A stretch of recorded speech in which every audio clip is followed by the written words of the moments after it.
It's important to remember that both the special needs trust and the ABLE account are financial planning tools intended to work the same way, to give individuals with disabilities the ability to save without losing their public benefit eligibility. We talked about that, right? So special needs trust is an exempt asset, ABLE account's an exempt asset. They're the same in that way. It is the personal financial situation of the individual and their very specific circumstances that will determine which is the most beneficial, or if the answer is both. And so a special needs trust may be better when the annual contribution limit exceeds 17,000. It may be that they're getting a personal injury settlement. It may be that that life insurance policy is over 17,000. When multiple accounts are necessary or preferred, grandma and grandpa want to set up a trust and mom and dad want to set up a trust, but they don't want the same remainder beneficiaries. You can have multiple special needs trusts. When the disability occurred after the beneficiary turned 26, there are many, many, many individuals with disabilities that did not become disabled until they were 40, 45, 50, 60. And so they would be ineligible for an ABLE account. As a special needs trust may also be a better option when you need a trustee, when that person needs a trustee, somebody who is making those decisions, who understands public benefits, who understands services, who is going to protect the interest of the beneficiary. There may be some times where you don't necessarily want your loved one to have $17,000 every January 1st because it might be gone January 2nd.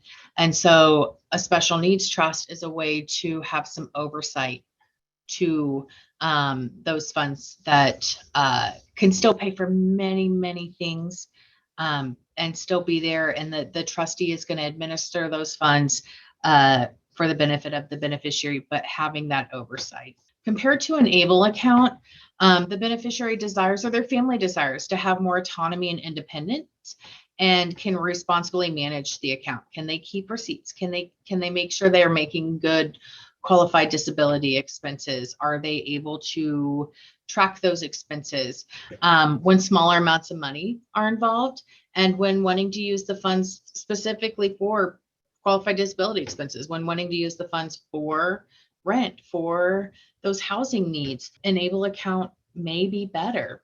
A special needs trust and an ABLE account may be used when all criteria for a special needs trust and an ABLE account are met, and the proceeds can be divided between the two financial tools.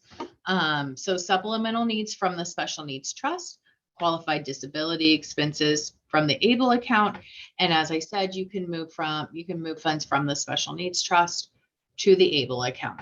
Many of the beneficiaries that I work with have both a special needs trust and an ABLE account. Some of them call me every January 2nd and say it's time, move my funds over, and we transfer the funds to the ABLE account. Some want them in parceled out, right? They want it throughout the year.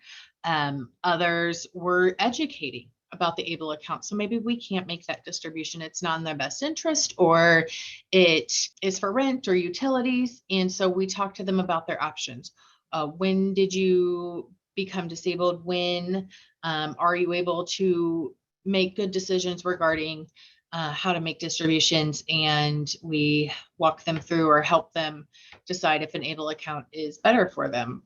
And then we have those that want nothing to do, especially with ABLE accounts. They would rather have us make decisions or have their co-trustee make decisions. And while they are eligible for an ABLE account, it is too burdensome to them because it is another thing they have to track and another thing they have to report and another thing they have to worry about. And so we are supporters. MSNT, I've always been a supporter of ABLE accounts. When I heard about them back in 2012 and started watching them kind of walk through to become a law, and I'm excited that they're here. I'm excited that there's another exempt asset available to individuals. There are its pros and its cons, but there are pros and cons to special needs trusts too.